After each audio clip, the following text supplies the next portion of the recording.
ذکر وہی ہوتا ہے جس کا خود ہی یقین آ جائے.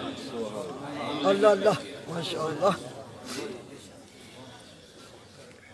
ذکر وہ نہیں ہوتا جس میں جسم کو تھکاوٹ محسوس ہو ذکر کر کے آئے. نہیں، ذکر وہ ہوتا ہے جس سے دل میں اطمینان محسوس ہو کے ذکر کر کے آئے. اللہ اللہ ماشاءاللہ.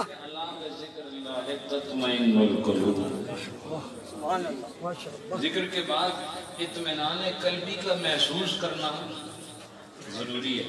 تو جس نے ذکر کر لیا اسے اطمینان قلبی مل گیا، اور جسے اطمینان قلبی مل گیا آیت قرآنی کا مصداق بن گیا.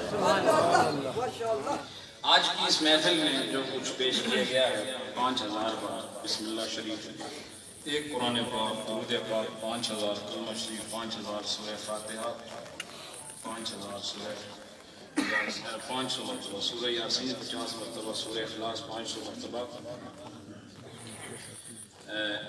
یہ حضور شیخ العالم رحمۃ اللہ علیہ اور پچھلے دنوں جو میری ممانی بھی تھی، ساتھ صاحبہ بھی تھی، ان کا وصال ہوا، شاہ صاحب اللہ کی طرف سے پیش کیا گیا، اور آپ کے جو تایا جان ان کے لیے ایصال ثواب انشاءاللہ. لاہور کی جماعت ماشاءاللہ پیاری جماعت، خوبصورت جماعت، 40,000 مرتبہ درود پاک پیش کی۔ اس کے علاوہ بھی 2 قرآن پاک اور ہیں، دیگر سورہ یاسین۔ ماشاءاللہ ہمارے حافظ یار محمد صاحب 1 قرآن پاک پیش کیا ہے۔ ماشاءاللہ ہمارے خلیفہ محمد اعظم صاحب کی طرف سے 1 قرآن پاک پیش کیا گیا۔ ہمارے حافظ جی نے بہت کچھ پڑھا۔ 1 قرآن پاک ہمارے حافظ اختر صاحب 500 بار دوش ہمارے ساتھی ہیں، ان کی طرف سے۔ ماشاءاللہ حافظ غلام فرید صاحب بہت عرصہ میرے ساتھ، وہ جب میں آپ سے کہتا ہوں میں نمازیں پڑھاتا رہا ہوں، موزن سی میرا میری مسجد جتنے میں نمازیں پڑھاتا سی یہ اذانہ دیتا سی، بڑا پیارا سونا دور گزرے، سبحان اللہ۔ 2 قرآن پاک حافظ صاحب کی طرف سے، 2500 مرتبہ درود پاک خلیفہ محمد طفیل صاحب کی طرف سے، اور 1 ختم قرآن پاک، 1 ختم قرآن پاک ہمارے صوفی محمد افضل صاحب، یہ بھی پورے صوفی ہیں، بہت جلدی ان کو رنگ چڑھے گا انشاءاللہ۔ 500 دفعہ درود نور صوفی اکرام صاحب نقشبندی 500 بار درود نور، ماشاءاللہ خلیفہ خرم شہزاد صاحب 10,000 درود پاک۔ اوہو ماشاءاللہ یہ میرے ہم جماعت ہے دارالعلوم نعیمیہ کے۔ آگے آ جائیں، آگے آ جائیں، میں نے ابھی پہچانا، سبحان اللہ، آج تو میرے پرانے سنگی کٹھے ہو گئے ماشاءاللہ۔ انہوں نے میرا دور طالب علمی دیکھا ہے، الحمدللہ، اللہ سلامت رکھے، بیٹھے تھے بہت بڑی خوشی، سبحان اللہ، تشریف رکھیں۔ یہ سارے کلمات اور آپ نے جو ذکر کیا، اور آج جو عصر کے بعد یہاں ختم خواجگان شریف ذکر پاک کی محفل میں سب کو شامل دعا کرتے ہیں، آمین۔ الحمدللہ رب العالمین والصلاة والسلام علی محمد وعلی آلہ واصحابہ اجمعین۔ اللہ آج کی یہ رونق جو بڑے مہینوں کے بعد تو نے دی ہمیں، پروردگار بار کا ماحول پتہ نہیں کیا ہے، یہاں تو نے ہمیں وہی ماحول پھر عطا فرما دیا ہے۔ اللہ تیرا کرم، تیری عنایت، تیری لطف و عطا کے صدقے کہ تو نے ہمیں پھر سے ہماری خوراک اور ہماری روحانی ضرورتوں کے بندوبست سے شاد کام کر کے آج پھر سے روحانی منزلیں طے کرنے کا موقع عطا فرمایا۔ اللہ تو ہم سب کی حاضری قبول فرما، خلفائے اعظام اور اہل صفا، اہل طریقت، اہل محبت، اہل ایمان، اہل علم، علماء کرام، حفاظ اعظام، قراء حضرات، خلفاء حضرات اور محبین اور اہل بیت اطہار، ان کے پاکیزہ نسلوں کی آبیاری کے نتیجے میں آج بھی اس فیضان اہل بیت کو ہر طرف عام کرنے والی نسلوں کے چشم و چراغ جو یہاں موجود ہیں، اللہ ان سب کی حاضری، میری حاضری، میری مائیں بہنیں بچیاں آئی ہوئی ہیں، ان سب کی حاضری اللہ اپنی بارگاہ میں قبول فرما۔ جو دور سے آئے، نزدیک سے آئے، چل کر آئے، سوار آئے، سب کی حاضری قبول فرما۔ اللہ آج یہ بڑی پیاری رحمت برس رہی ہے، آج اپنی رضا کی رحمت بھی عطا فرما۔ اللہ آج اعلان کر دے میں ان بندوں سے راضی ہو گیا، اللہ بس آج نبی کے صدقے ہمیں معافی عطا فرما، اور ہم جس پاکیزہ عزم کو لے کر آگے بڑھنے کا عزم کر رہے ہیں وہ ہے پاکی کا راستہ، تیری شریعت کا راستہ۔ اور آج اس پنڈال میں یہ کہا گیا ہے کہ ہم شریعت کے احکام کی پابندی کریں گے، حرام سے بچیں گے۔ اللہ اس پر عمل کرنے کے لیے اور نفس کو زیر کرنے کے لیے، اس اژدہائے نفس کو ختم کرنے کے لیے، اور اس اژدہائے جہنم کو اور اس نفس جہنم و دوزخ کو اللہ زیر کرنے کے لیے تو ہمیں غیر سے طاقت عطا فرما۔ اللہ اس نفسانی طاقت کے مقابلے میں اپنی رحمانی طاقت عطا فرما، اور اس شیطانی طاقت کے مقابلے میں الہ العالمین اپنی شان جبروت و ملکوت کے صدقے اللہ وہ قوت کے جن سے شیطانوں کو دور دفع کیا جاتا ہے، اللہ ہمیں وہ قوتیں عطا فرما۔ ہماری آنکھیں پاک فرما، ہماری زبانیں پاک فرما، ہماری سماعتیں پاک فرما، ہماری رفتار و گفتار پاک فرما، ہماری نشست و برخاست پاک فرما، ہمارے دن اور ہماری راتیں پاک فرما، ہمارے سفر اور ہمارے قیام پاک فرما۔ اللہ ہمارے دل روشن فرما دے، سینے منور فرما دے، سب کے ذہنوں کو پاکیزہ خیالات عطا فرما دے۔ اللہ رزق حلال وسیع عطا فرما۔ جو پریشان ہیں اللہ، یہ پریشانیاں کون دور کر سکتا ہے؟ تیرے سوا کون ہے؟ اللہ یہ مرادیں کون پوری کر سکتا ہے؟ تیرے سوا کون ہے؟ اللہ یہ بیماریاں کون دور کر سکتا ہے؟ تیرے سوا کون ہے؟ اللہ ہر ایک کی مراد تو ہی پوری کرتا ہے، اور جن کو تو نے وسیلہ خود بنایا ہے ہم ان کا وسیلہ پیش کرتے ہیں۔ اللہ سب کی بیماریاں دور فرما دے، سب کی تنگ دستیاں دور فرما دے، سب کے غم دور فرما دے، سب کے نیک ارادوں میں سرخروئی عطا فرما، فتح بندی عطا فرما، سرخروئی اور عظمت و شان عطا فرما۔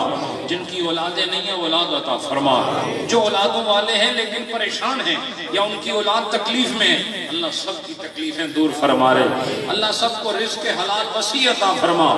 آستانہ عالیہ پرانے والوں کی ظاہری باطنی مرادیں پوری فرما، ظاہری باطنی امراض کو دور فرما دے۔ اللہ ہمارے وہ مرض جو نظر نہیں آتے تو ان کو بھی جانتا ہے، وہ سارے امراض بھی دور فرما دے۔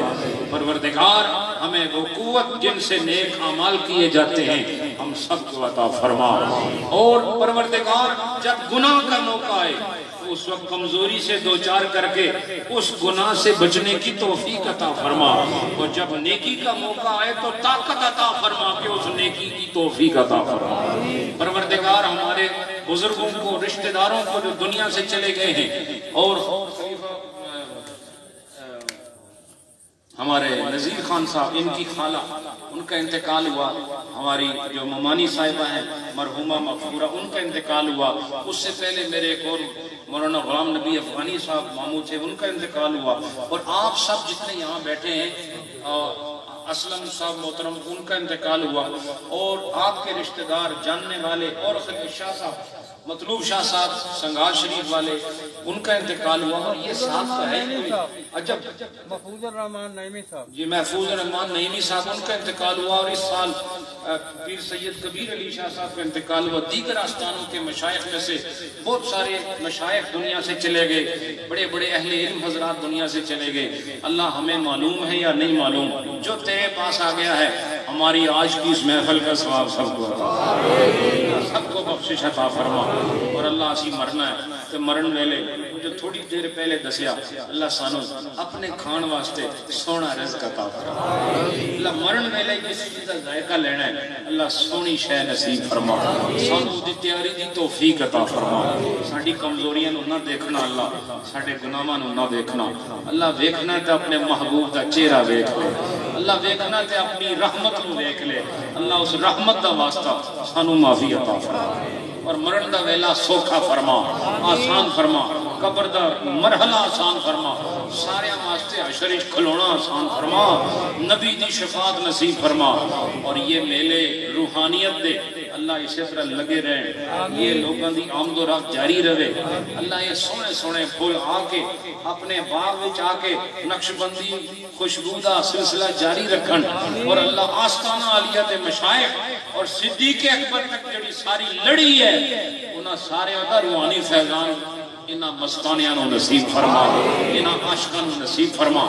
ماما پینا بچیاں میری جو مائیں بہنیں بیٹیاں یہاں آئی ہوئی ہیں اللہ سب کی مرادیں پوری فرما، سب کی تکلیفیں دور فرما، سب کو خوشیاں عطا فرما۔ یہاں لنگر خانے میں ہمارے پورے یعنی ذوق اور شوق کے ساتھ، پوری ہمت اور جرت کے ساتھ صبح و شام آپ کی خدمت پر معمور ہمارے جتنے بھی حضرات ہیں جو لنگر کی ڈیوٹی ادا کر رہے ہیں، اور اندر گھروں میں گھر کے اندر جو خواتین کی خدمت کر رہی ہیں میری پیاری بہنیں اللہ سب کی خدمتیں قبول فرما، اللہ اس کے بدلے سب کو آخرت کی خیر عطا فرما، دنیا کے مسائل دور فرما، اور یہ خیر کا سلسلہ اللہ تا دم حیات جاری اور ساری فرما، اور نیری شریف کے فیض کو قیامت تک اسی طرح جاری اور ساری فرما، اور اس میں ایسے لوگ جن کو اللہ تجھ سے ڈر ہو، اور ایسے لوگ جو تیری شریعت سے پیار کرنے والے ہوں، ایسے جانشین سے صبح محشر تک دیتے رہنا، اور پروردگار ہم سب کو اپنے شیخ کی اس چھوڑی ہوئی وراثت کی حفاظت عطا فرما اور ہمارے شیخ کے درجے بلند فرما، خواجگان نیرین شریف، کئیاں شریف، موڑا شریف، ان سب کے درجے بلند فرما اور ہمیں ان کے سامنے آخرت کے دن شرمندگی سے محفوظ فرما، اور جو انہوں نے روحانی ایک ڈیوٹی ہمیں تفویض کی ہے اللہ ان سے ہمیں کما حق ہو ادا کرنے کی توفیق عطا فرما۔ اور ماشاءاللہ سب کے لیے دعا، سب کے لیے دعا، مرد و زن، اصاغر، اکابر، علماء، اہل ذوق، سب کے لیے دعا، اللہ سب کی اولادوں کو خوشیاں عطا فرمائے اور جو بیمار ہیں اللہ ان کی بیماریاں دور فرمائے۔ یہ صاحب کی ایک نواسی ہے، کافی بیمار ہے، سب دعا کرو، سب بیماروں کے لیے دعا کرو۔ میں آپ کو یہ بتاؤں آپ کی دعا بھی قبول ہوتی ہے، اس واسطے اس نیت سے دعا کرو کہ تھوڑی بھی قبول ہوئے گی، تو انشاءاللہ دیکھ لینا قبول ہو جائے گی۔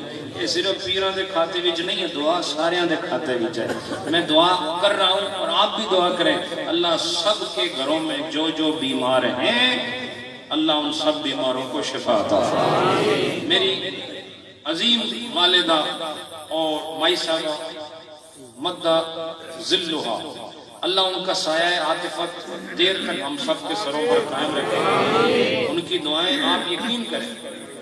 آج میں اس مسند میں بیٹھ کے آپ کو بتا رہا ہوں، گھر کی بات بتا رہا ہوں کہ میں اپنے لیے ان سے دعا کراتا ہوں اور پھر آپ سب کے لیے بھی کراتا ہوں، ان سے دعا کراتا ہوں۔ وہ جس کیفیت میں ہے وہ کیفیت وہ اور ہی کیفیت ہے، لیکن اس وقت بھی میں خود غرض نہیں ہوں، جب میں اپنے لیے مانگتا ہوں ان سے تو آپ کے لیے بھی مانگ لیتا ہوں، اور ان کی دعاؤں کا مجھے 100 نہیں 1000% مجھے یقین ہے، ادھر منہ سے نکلتی ہے ادھر رب قبول فرماتا ہے۔ سب کے لیے دعائیں کرنے والی اس عظیم خاتون کے لیے آپ دعا فرمائیں، اللہ لمبی عمر عطا فرمائے، وہ میرے لیے ایک رحمت کا سایہ ہیں، میری ہدایت کا ذریعہ ہیں، اور میرے لیے اللہ سے مانگنے والی ایک عظیم ہستی ہیں، اور یاد رکھیں میری خیر ہوئی تو تھوڑی بھی خیر ہوئی، اس واسطے انہوں واسطے دعا کرو اللہ انہوں دا سایہ دیر تک ساڑھے سروں پہ قائم رکھے، تے جنہ دے بھی ماں باپ زندہ ہیں آج زندہ ہیں تے انہوں دے پیر پکڑ کے خوب خدمت کرو، اور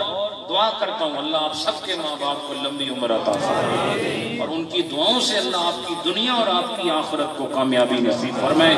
ربنا تقبل منا انك انت السميع العليم وتب علينا انك انت التواب الرحيم برحمتك يا ارحم